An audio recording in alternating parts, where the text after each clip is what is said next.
We have this tweet from Drew Pavlau. I'm not super familiar with who this individual is, but this tweet is going is being passed around. Hasan Piker, for those that aren't familiar, he was the most prominent leftist streamer on Twitch. He is how does he describe? Is he a socialist? Is that how he describes himself? I mean, he's a himbo socialist, yeah. Himbo socialist, is that what he says? Well, no, he doesn't say that. That's me mocking him. Oh, okay. But he's allegedly a socialist. He says that he is culturally not American. He rejects essentially everything that there is about America. So, well, according to this tweet, his viewership is down 40% in 1 month, from averaging 49,000 viewers to 27,438.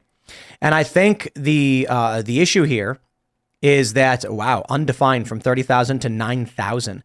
That's more than 40%. I think what's happening is younger people are realizing that this leftist grift is just that. It's a grift. Here's a guy who, and so I'll to get to the gist of it, because I know it may be a bit esoteric to people who don't pay attention to the sphere of politics, but this guy's he was massively influential among young people. And now he's seeming to fall off. At the same time, we're seeing numerous polls that Gen Z is shifting right. Gen Z no longer supports same-sex marriage at the same levels as millennials. It's now lower than that of boomers. And I think 65% said they thought Trump would do more to fix this country if elected. These are shocking poll results we're seeing. At the same time, one of the most prominent streamers to a young leftist audience is dropping in viewership. It all starts to correlate. I think young people, as I mentioned just a few minutes ago in the previous segment, are waking up to, yes, you're being screwed over by powerful uniparty and corporate elites. No, communism and socialism are not the answer. But I can give you an example of why Hasan perfectly exemplifies the grift that is the left. When I made a video agreeing with him about something, he had criticized Mr. Beast. Mr. Beast was curing cataract blindness. I remember that. And Hasan said, why are we praising this? It's a simple procedure, and yet we're relying on an entertainment TV show to help people with their vision. And I said, I completely agree. It's an absurdity that as a culture, we've turned healthcare into a TV show to make it function. He ends up responding by insulting me because I was critical of funding the war in Ukraine. So here's a guy who simultaneously says the military-industrial complex is bad. We shouldn't fund wars. And we should be funding Ukraine and supporting Ukraine. We can't leave them hanging, because it appears he's saying whatever he thinks individually will attract the most viewership. That will work for a young person who is very naive, and only for so long until they eventually realize, how can you both simultaneously say funding war is bad, funding Ukraine is good? That's contradictory. It's a difficult act to straddle the fence all the time. I mean, the Krasensteins do it to great effect, but you can only go with the wind so many times before you lose whoever it is that's following you, because maybe that's what's going on. I mean, he changes his shift. He shifts his thing and it drops 40% in the month. That's cratering. It's worse. And so I want to address this next one sensitively, but also stress, I don't have confirmation on these posts. They're going viral. Many different accounts are sharing this post that allege to be from Hasan in his Discord server. Camelcast official says Hasan Piker is melting down because only 13,000 people watched him on a recent stream. According to this image, which purports to be from his Discord, he said, "I'm so sad. I think the streams are bangers, but people just don't see them. We used to be a community. I hate what my community is becoming. I swear Twitch streaming isn't about the actual content. It's about whether people want to pay attention to you or not, and clout. All that ish was a banger and 13K watched, like I'm effing gaming at 8 p.m. I'm done. I hate this job. I'm not streaming today. I'm going to..." He then threatened self-harm. So I certainly hope that's not true and he's not actually threatening self-harm. I hope he's okay. But man, there's a couple things to address here. I think the important thing politically is the shift away from the leftist grift. But I also want to highlight the social media depression that happens to people when their viewership declines and they have no mental fortitude. So I'll just say this to Hasan, who may end up seeing this. In November of 2020, we were getting over 100,000 concurrent viewers every night. From like September to October, we were getting over 120 million views per month for that period. Into the next year, it went down to maybe 50K. And then there was a period in 2022 where we were averaging around 29 or 30,000 per episode. Not once did I have a mental breakdown or threaten self-harm or go, oh no, what happened? You just do your show. You just do the work. Viewership fluctuates, but if you like what you do and you believe in what you do, this shouldn't be an issue and you shouldn't threaten self-harm over it because 13,000 people. He filled a stadium. Well, okay, he filled a decent size. I mean, what's 13,000? Feels like college basketball arena. College basketball arena. Yeah. Imagine being able to command that every night and being upset because you used to fill a stadium. This is what we see. I mean, tons of people are responding saying, I wish I could get 13K. And he's upset it's that low. This is how social media is destroying people's brains, not just in driving Hasan to this depressive state, but also the people who watch him, who are being, Hasan's clearly, let me put it this way. Let me make the distinction between what we do and what he does. When our viewership declines, we just kept doing the show. We kept having conversations. Why? The conversation is what matters. The people on the show is what matters. I didn't have a mental breakdown, cry, and say, why are we negative? I was like, well, elections come and go, and, whether or not the subject that you're talking about is the most prominent can come and go, and the algorithm comes and goes. I don't really care about whether it's 50,000 or 20,000. I like hanging out every night with different people. I like talking about the news. I like arguing. It is what it is. Hasan desperately wants that viewership number to go up. He's saying whatever he thinks he needs to say to get viewers. Young people are gargling refuse, not real information. I'm happy to see, though, with this decline, they're waking up to it. I just hope Hasan can make it through. I want to point out that Hasan's luck took a turn for the worse as soon as he decided to call me names. So I'm going to take credit. You get credit then. Yeah, I'm going to take credit for that. Why did he call you names? What happened? He said that I was a very failed musician. That's where that's where that came from. That's where that came from. Oh, yeah. man. He said that he's like Tim Pool's. He said one of Tim Pool's commanders is what he called me. And so for a while, my name was Commander Phil Labonte. So how come you don't have a hat with the scrambled eggs on the lid and stuff? Pardon me? Like you got to get the hat with the Navy insignia on the lid and stuff like that. You gotta lean into that. He called me Commander, so I was Commander Phil Labonte for a while, and his comment where he was saying that I was a failed musician I put that as my pinned tweet for a while. Now it's someone else that I'm not going to stir that pot right now. Very failed musician guy. Yeah, but yeah, I mean, look, he's like really lopped onto like pro-terrorist stuff. Like he's literally pro-terrorist. Like he called babies colonizers. Yeah. There were stickers that were being put up in Times Square that were probably mocking the Palestinians and mocking Hasan, but they were saying that babies are the settlers too and stuff, and it's like that's really gross stuff. And like I said, it was probably mocking them, but Hasan said it, and Hasan, being the absolute imbecile that he is, because he is as dumb as a shoe, but he literally was like, Ethan, babies are settlers too, and he wasn't being ironic about it. It was absolute idiocy falling out of his face. So, and I really think that people are just like, oh, this guy's an idiot. He's pro-communist and he's pro-terrorist, all just because America bad. That's the only reason. It's because America bad, and he's a moron. He's the guy that said the U.S. deserved 9/11. Yeah. Now, whatever you feel about the U.S. foreign policy prior to 2001, it was definitely different to the U.S. foreign policy post 2001. And it certainly wasn't a situation where the 3,000 people that were in the towers that day deserved to die because of the United States foreign policy. So he's a kind of a just like bad person generally, basically against anyone that he politically doesn't agree with, and that justifies it, which is typical leftist in my opinion. So that's my bit on the song. Happy to enjoy the results of the capital that he accumulates while railing against it. The entire system, though, I'm sure. And I think that's part of the reason, too, is like people like his viewers really, I would imagine some of them really believe the socialist kind of thing. And not anymore. It's clear that he's a grift. It's clear he's got, a boatload of money and he's not giving a bunch of it away. Like he raises money, but he's not giving his money away. I think that if he just, I think the issue with him is, as I was mentioning, like the 2020 election cycle was insane for us. We did not have the membership thing we do today with Timcast.com, and revenue was way crazier. With 120 million views, you can only imagine.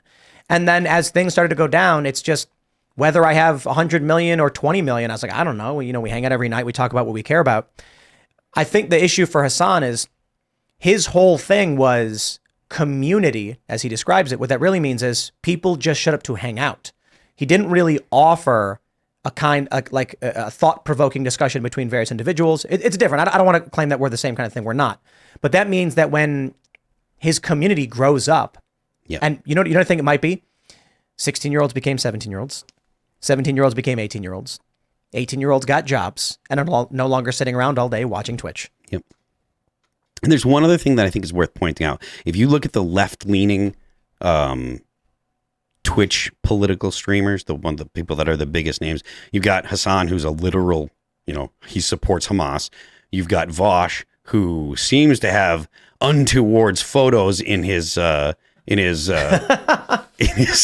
his porn box, and then you've got Destiny, who's kind of having a rough time lately as well. He's been getting beat up on the debate circuit too. Yeah, He wants it, just man. like, He's out there. He's just like, bring it to me. And he's just getting pummeled. I think there's something about like his personality where he just doesn't feel embarrassment. And he's just like, I'm going in there. It's like someone that can just constantly get punched in the face and take it. I think that Destiny just is beyond embarrassment. And that's what his thing is. But you look at the leftist streamers and none of them do anything other than stream. So like Hasan, if he loses his Twitch stream revenue, that's it. If he stops streaming in 6 months, his revenue's down to almost nothing. And as a communist, he has no idea how to use capital. It's true. This is true. And the same thing with Vosh, and the same thing, honestly, with Destiny. It's like these guys don't do anything else. You look at like Jeremy from the Quartering. He's got his coffee, and he's got the Publica that he's doing. Coffee brand coffee, and he's got the Publica that he does. And Tim here obviously has the coffee that cast brew coffee, and it's coffee and news websites. It's all any of us do. No, but you've got you're building the boonies, and there's a lot of things that you're doing, and you look at other people that are on the right. Daily Wire, like. They just went whole hog with started with a podcast stuff, and now they're huge. And you look at people on the right, and they behave in a very clearly different way to people on the left. But this is what the left and the right distinction has become. Yes. People of merit are now considered all right wing, and people of no merit are left wing. It used to be that you could be a successful entrepreneur, liberal, Democrat, having a reasoned discussion with your Republican neighbor and going, I think you're crazy. But when's the golf game? We're going on Sunday, right? Right. Now it's completely at odds. And as many people point out, like Donald Trump is a New York liberal from 15 years ago. And now you're far right. No, the reality is, the reason why I have a bunch of business ventures outside of just this show, so my morning show, I could live off that and I'd be wealthy for the rest of my life. Just the morning hour and a half that I record Monday through Friday, it makes me a rich person. But so then we have Timcast.com memberships. And I said this before, my personal salary just comes from my morning show. I don't want to discount the fact that this company makes profits beyond that, and I do get profits, but the money that we get beyond the morning show, so IRL and all that stuff, we are reinvesting into expanding and doing all these other things, because my mission, my passion is not streaming, making a bunch of money. It is building culture, building opportunity, creating cool things. That's true for Jeremy of the Quartering. Jeremy, I don't think is sitting there being like, I need to make money. He's like, I want to do more. I've succeeded here. What else can I do? He's got a whole other business, I guess, that's totally not like internet business, or it's an IT business or something like that. That's totally independent of like YouTube and stuff that he did, like completely isolated. So it's he's just a workaholic, Look at the cultural evolution that we're going to be engaging in. Sure. The right has people who are like, I have succeeded and I would like to build more. And then you have the left where they're like, I'm making a bunch of money right now because a social media platform has propped me up, and I have no idea how to monetize outside of this, and I will soon disappear. Yeah. I'm upset because only people are watching my hot political take that I put out there. The same viewership as my gaming. And so he has to keep doing it. It's a job for him. And he's got nothing else. It's not his passion anymore, maybe. Maybe it's now just he has to do it. I think you see this is a trend that's been on YouTube forever. You'll see a video where someone goes on YouTube and they're going, I just can't do this anymore. You don't know how hard it is. I'm really struggling. I wake up every day. And then all you got to do is look at their past like 4 videos and the viewership was in decline. And then they have a mental breakdown. Because what's happening is they're watching their sales decline rapidly and they don't know why. Now, any person who has experience in business or like, us, for instance, what do we think? I'm like, okay, so the election cycle is, as soon as the election ended in 2020, like I said to everybody, the election cycle is gone, which means viewership's going to drop. It means revenue goes way down. So we need to shift and figure out better ways of monetizing because ads won't cut it. Like we have a 4-year cycle in news and politics. 2024, of course, is a really big year for us. I imagine by the end of the year, it's going to be bonkers in terms of viewership with the billions of dollars in spending. And of course, the Civil War. I'm kidding. But, as things start picking up. But if you don't know how to run a business and you're one of these streamers and the only thing you do is just, hey, subscribe, and that's it. Well, people come and go. I mean, yeah. What are you building? What are you doing? And the worst thing about it is all of the topics that they're talking about mean nothing a week later. There's zero replay value for any of it. And that's why I was saying, like, if they stop 6 months later, there's like no one cares. Like, I mean, I am fortunate that like people have really fallen in love with some of the stuff that All That Remains is written. And I get checks from that forever because people love the music. And it's going to be with them forever. I listen to music that I listened to when I was a kid still. Now, there's a bunch of stuff that I've added since, but everybody still loves the bands they fell in love with when they were 15, 16 years old. And I'm super, super happy and super fortunate and super grateful to all the people that still spin stuff from the fall of ideals, from when they were kids.